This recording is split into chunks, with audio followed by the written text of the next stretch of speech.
G'day and welcome back to Nat's Nackers Yard. I'll be Nat and this will be my Nackers Yard with a pretty much complete SV650, which is looking cool as you like. So what I've been up to, lots and lots of bits and pieces really.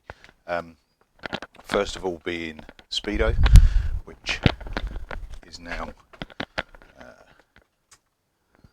fully working, in mile an hour, calibrated to the wheel. The instructions were cryptic, shall we say, to say the least, but essentially it's the one button on the back that flips between, if you can see in there, a bit of a reflection from the sunlight.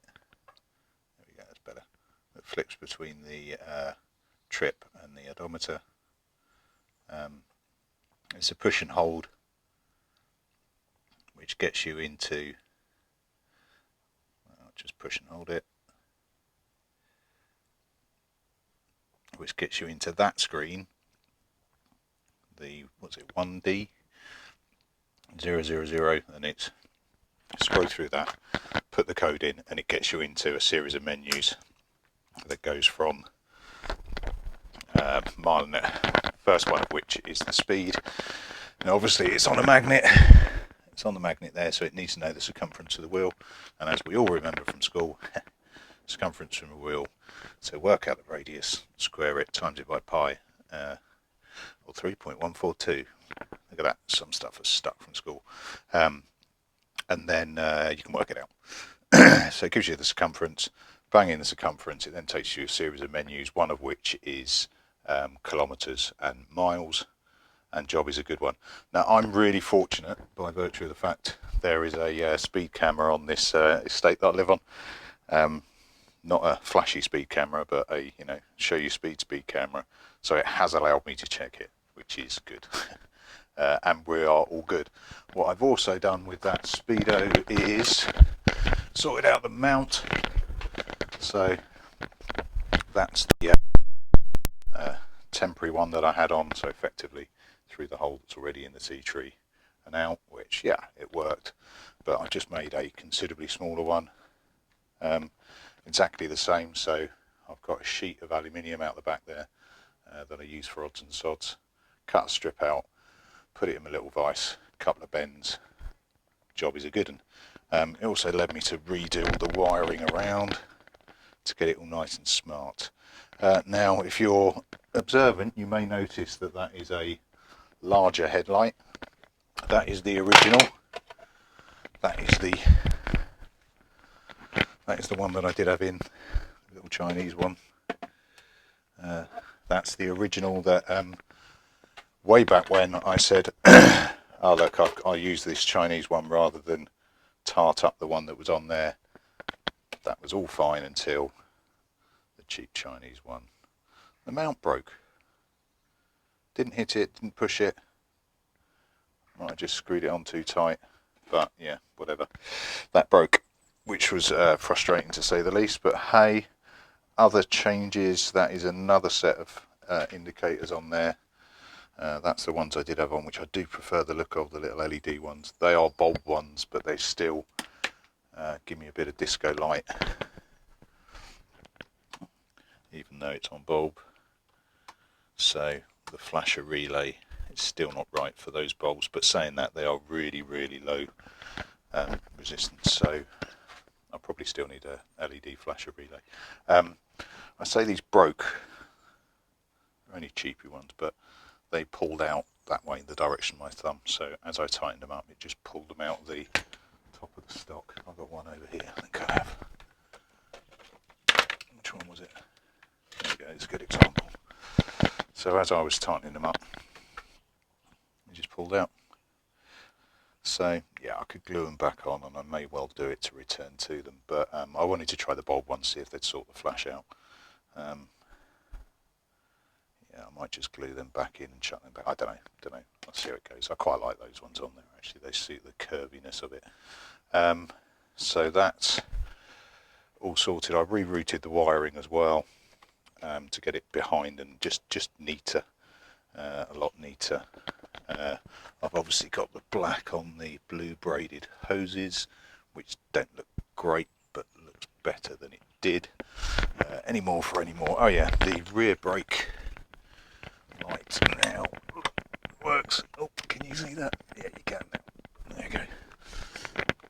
So that's just a new rear brake, and it plugs straight in on the side.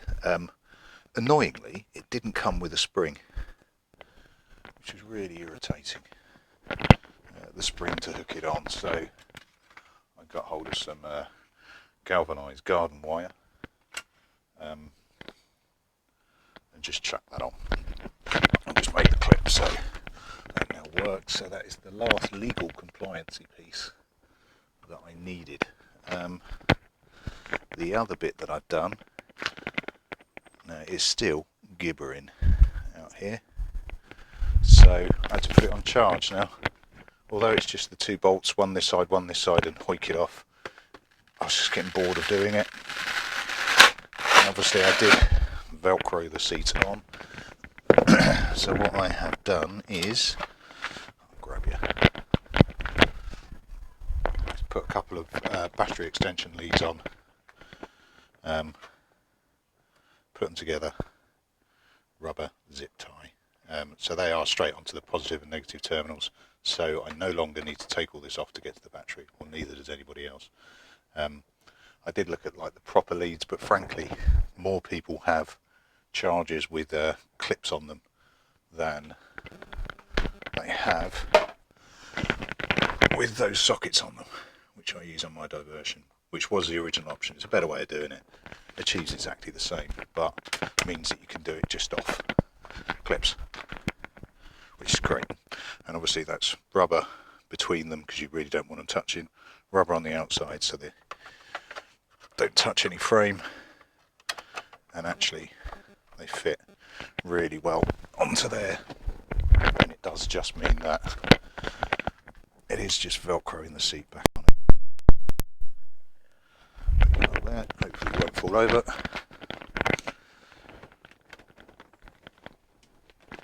And job is a good one. Right, let's see if she'll play, because it is cold, freaking cold.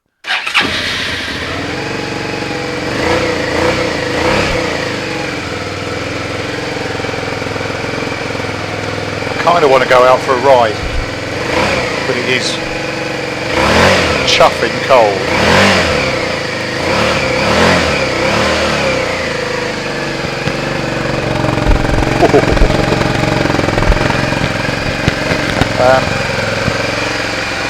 Yeah, and what you'll also notice is I've also wrapped the exhaust. I really don't like, for one, the wrap that I've got, and for two, I don't like wrapped exhaust, but it adds a bit of bulk. It looked really, I don't know, skinny. It looked 125-ish, I suppose, having a little pipe at the front. It just adds a bit of bulk to it.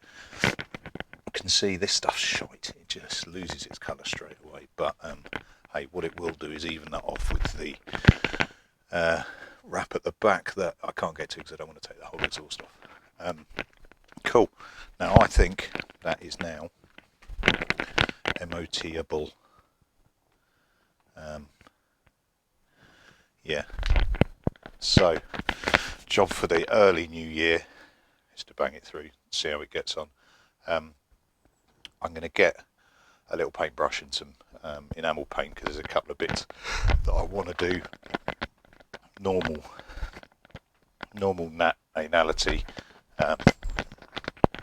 Is that obviously I've painted the fuel cap, but I need to do the inside. I know it's a poxy little detail, but it will annoy me if I don't do it. There's a couple of other little bits and pieces like that, but aside from that, that is job done on the SV650.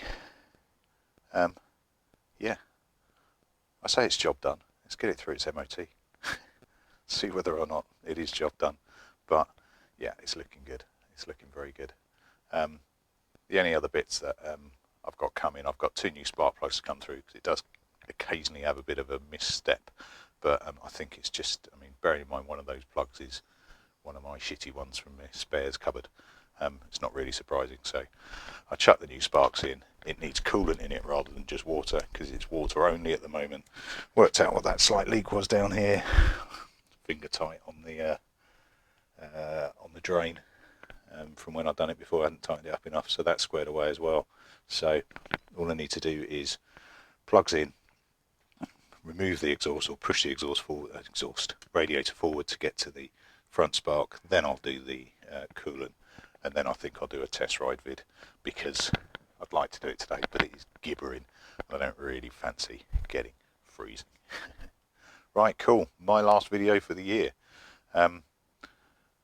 With all the restrictions, it kind of puts the kibosh on too many New Year's celebrations. I have a sexually transmitted disease that stops me from enjoying New Year's anyway, or going out and partying on New Year's anyway, and it's called children. So probably not a great deal of difference in my New Year's celebration, but if you can have one, please have a good time, be sensible, be safe, and I hope your new year goes better than your last one. Cheers all, I'll catch you later.